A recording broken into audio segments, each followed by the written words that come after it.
friends and revolutionaries, as promised, we're moving on with more of the Master Universe Classics figures, and we're going to do some skipping around. We're going to do some skipping around.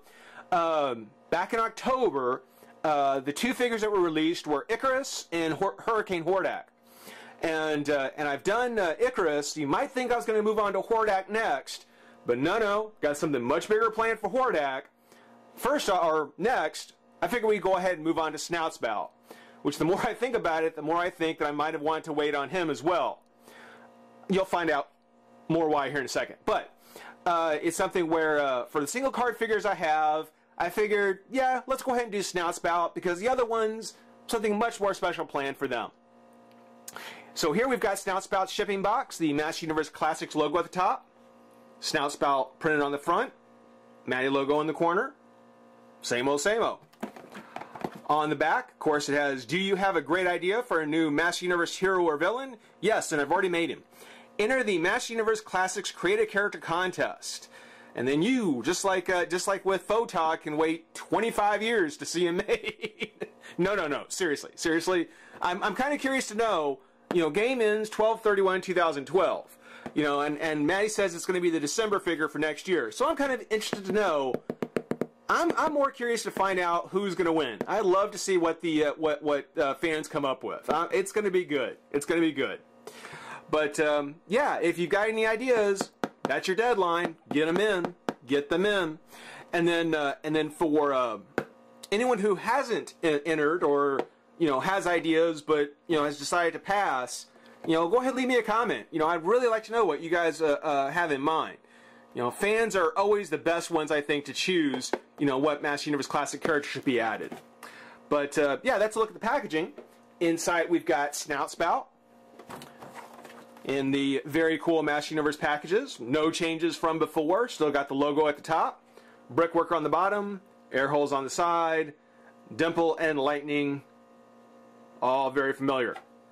Snout Spout, heroic water blasting firefighter. Very cool. On the back are the other figures, or some of the other figures are in the set, including Roboto, Buzz-Off, Cyclone, Zodak with a K, Snout Spout, and the regular He-Man. We see the regular He-Man back here a lot. It'd be kind of cool if one time they just swapped it out for, say, like Battle Armor He-Man or something like that. Not just the regular one all the time. Just to throw it out there.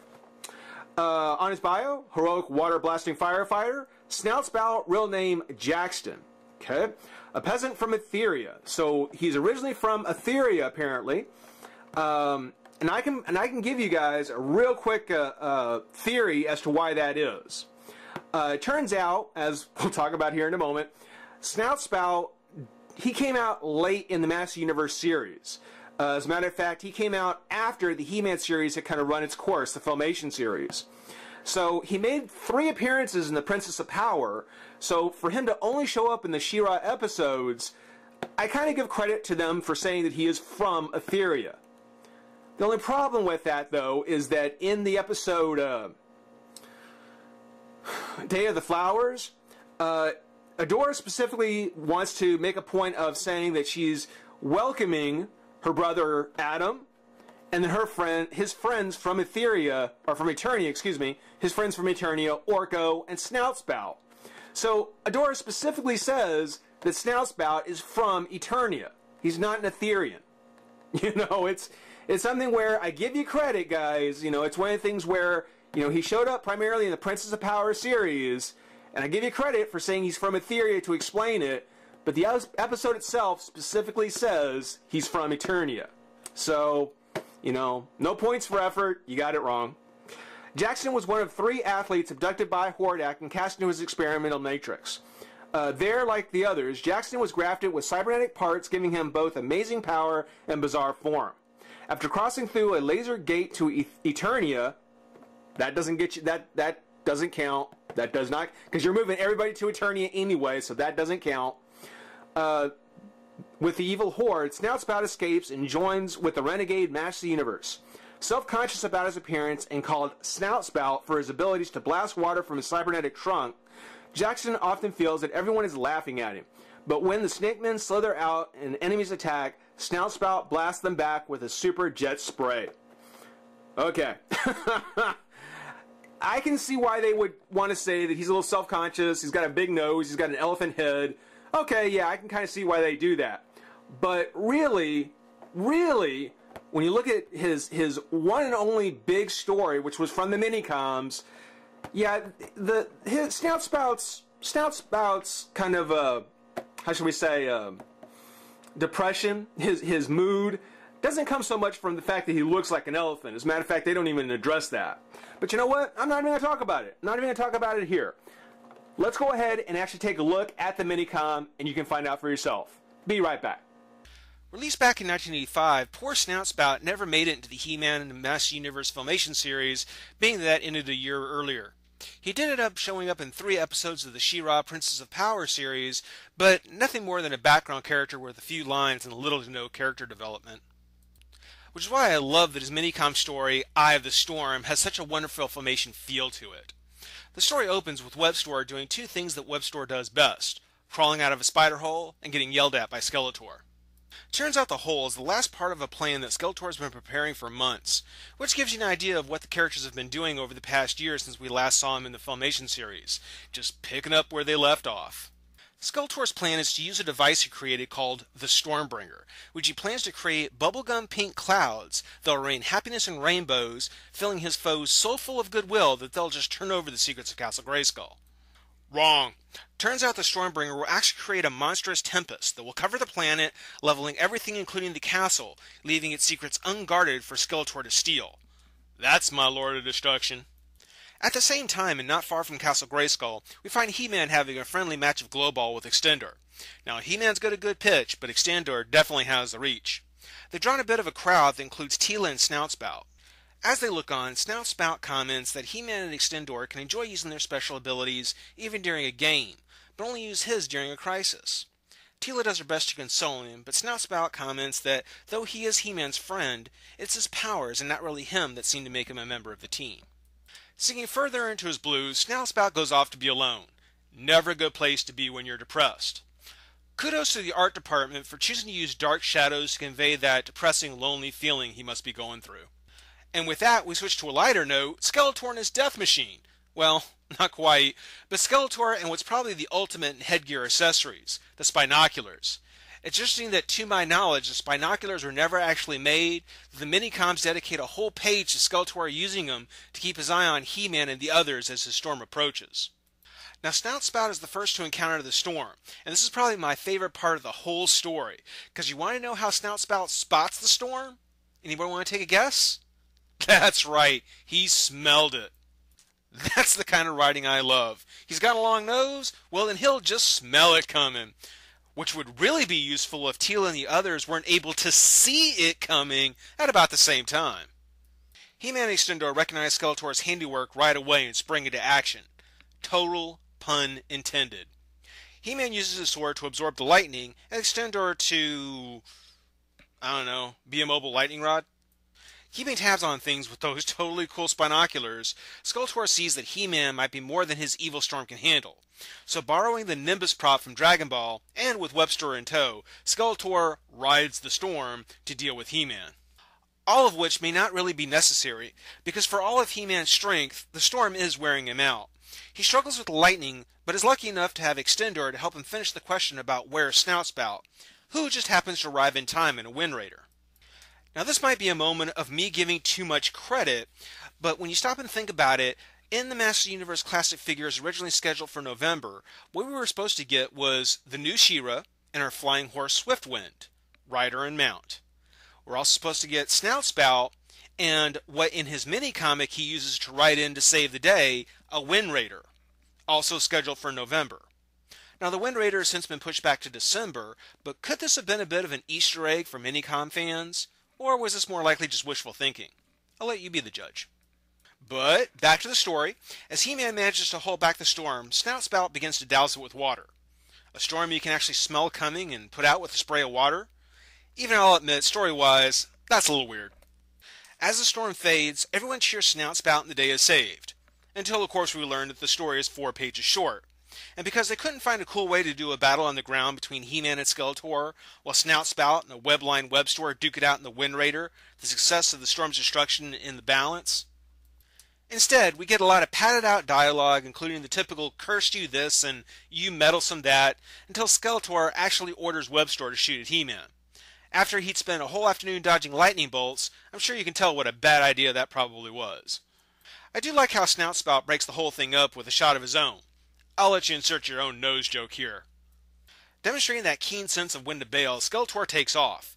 Webster, on the other hand, is determined to live down the itsy-bitsy spider jokes that are bound to be waiting for him at Snake Mountain, so Webster wants one more shot at He-Man. But before he gets the chance, Snout Spout nabs him and delivers him airmail to Skeletor as he leaves. When he returns to the others, Snout Spout gets another round of applause, and Teal again takes the opportunity to remind him just how an important job he has. And even though the story hasn't really resolved the question of Snout Spout as a person over his abilities, he does feel that this adventure has finally made him a member of the team, to which he gets a resounding and reassuring yes from all those around him.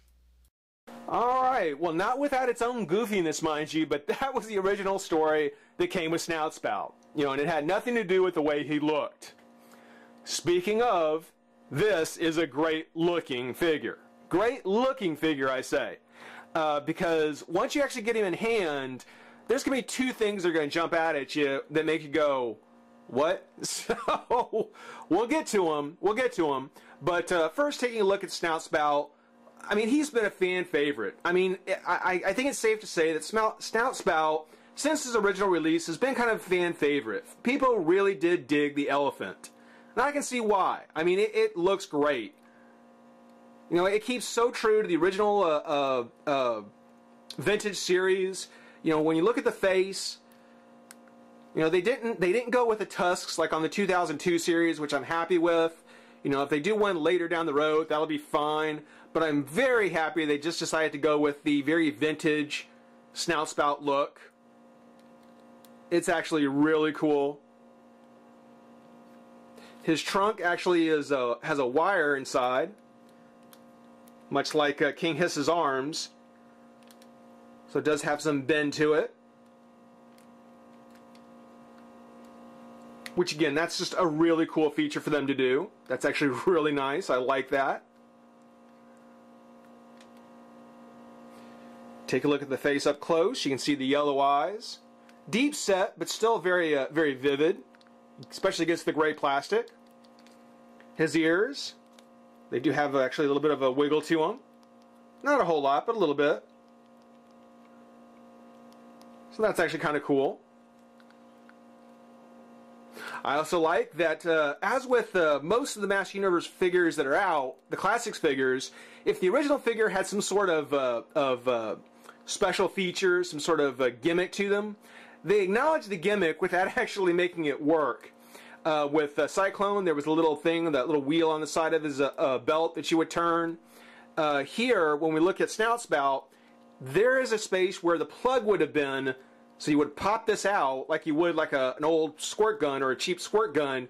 You would pop this plug out, fill him up with water, close it back up, and then there would be the button here that you'd press to spray the water out of his nose originally. Now, of course, none of these features work on this figure, but they certainly address or certainly acknowledge the fact that they had been on the original by sculpting the plug on and the button on the back of the backpack. That's actually very cool. I am very happy to see that type of thing on any of the vintage Classics versions that come out. It's definitely a nice nod to the old figure. Now, on the backpack, and I might as well talk about this now, the backpack and the armor. This is a very, very hard plastic. Much harder than I think it is on, save probably the Battle Armor figures. This is the hardest plastic that I've seen on kind of just like a harness. For being just a harness, this is actually a very hard piece of plastic. Not a lot of give on it. His backpack is connected using the same kind of hook feature, kind of this locking feature that Webstore's pack uses. It's just that this one is a lot harder to get on.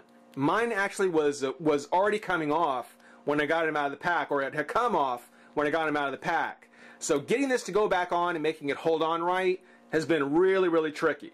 So I am a little disappointed in how they made the armor here. I don't think it was necessary to do it that way. I think like a Zodak kind of plugs on the side here could have worked just fine. As long as you're not moving it around a whole lot, as long as it doesn't work its way off, you're probably not going to have a problem, but that's one disappointment I have with Snout Spout is the armor. Is the armor in the backpack. The second is with his shorts. Now, you know, he doesn't have the shaggy shorts like He-Man or some of the earlier figures do. He's got a regular pair of trunks, and hide your eyes, ladies, but he's got kind of this very flexible piece of rubber for his shorts. I don't know why that is. I don't know why they use this. This is very strange. I'm still not completely sure because it's rubbery. I mean, you can actually stretch it out. It's a stretchable, soft rubber. I think it's also one of the reasons why when I got him out of the pack, some of the paint did start rubbing off. I don't think that this material holds the paint nearly as well as what they've been using. So I think that that these shorts, something new that I haven't seen on any of the figures before, I think this has got to go. I think this has got to go. Either that or they need to find a better way of applying the paint to it, because I'm almost positive that it's the material that's not holding the paint why it's rubbing off. So, big time disappointment there. Other than that, he just uses a pretty standard Master Universe Classic body, painted it in the orange. Kind of firefighter orange, I guess. He's got the purple gloves, which is a nice contrasting color. Has the lines on there, which hide the articulation very well. You know me, I love it when they can hide articulation. There is the elbow, twist the bicep, shoulder. The head, it is on a ball joint, and it works really, really well. He's got his twist here, and his crunch. But again, I won't mess with it too much because I'm constantly afraid I'm going to unhook his backpack, and that is a bobo to get put back on, trust me. The legs come up and out, and maybe that's why they use the softer plastic, is so that you get a better range of articulation, because, as I mentioned in the minicom, I have a suspicion that Snout Spout should have been released at the same time as the Wind Raider. I think they really did want to have him kind of be able to sit in it, that you'd be able to put Snout Spout in the Wind Raider like in the Filmation series or in the minicom, and that's why they made it so his legs could come forward a lot better. But yeah, that's only my suspicion. I don't know, but it would explain a lot. Twist the top of the leg, knee, boot, and tight joint at the foot, which continues with the kind of the lines on there, no ankle, so it gives kind of a tighter joint. Now, Snout Spout stands pretty well. I do tend to put him a little bit of at an angle, because if I stand him, face him completely forward with his nose kind of in front, whenever he falls over, and he does, he always falls, he always ends up falling forward. He always falls forward. He is front heavy.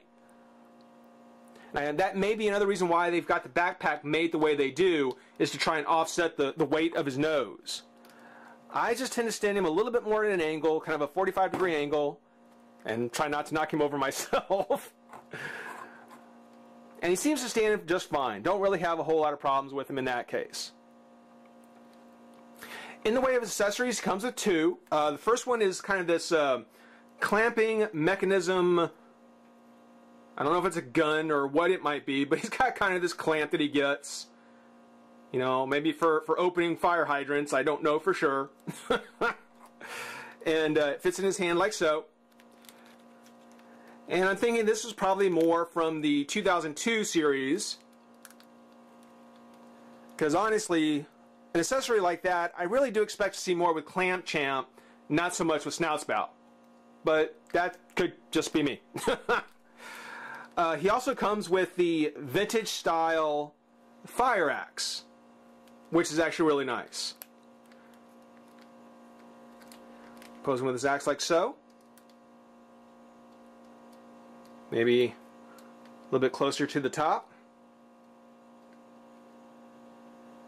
Yeah. And for those who remember the old vintage version, you remember that the axe actually had this kind of almost a tuning fork into it, because the idea was that he would be able to hold it like this. Let's see if I can get it to work right. He'd hold it like this, and then he would hold his trunk inside like so, so that he would be able to go ahead and spray. He would be able to aim and be able to spray with the handle to his axe. So for anybody who had seen this this kind of forked end here at the end of his axe, wasn't just for decoration. It was actually there so that he could use it to aim his nose. Nifty idea. Now, the only thing when it comes to... one other thing. Inside, they did give us the Master Universe Classic stickers. So we have a set of stickers to go ahead and use on the packages, or these are the ones that are used on the packages of the figures that are coming out. Everything from the Galactic Protectors, the Evil Horde, the Snake Men, 2 Princess of Powers, and then 3 of the Power of Grayskulls. I know what I'll be using one of these for. I already know what I'm going to use one of these for. Otherwise, yeah, it's just a little extra swag that you get in the pack.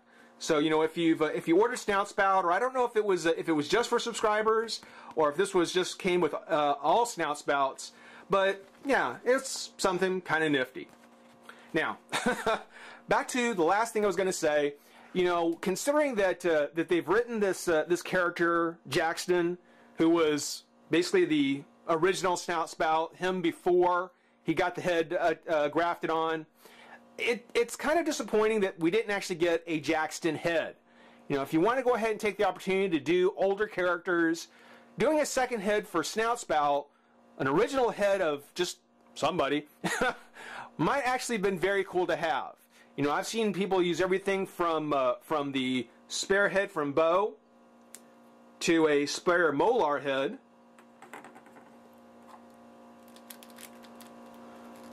to snap on there, because it does just pop right off.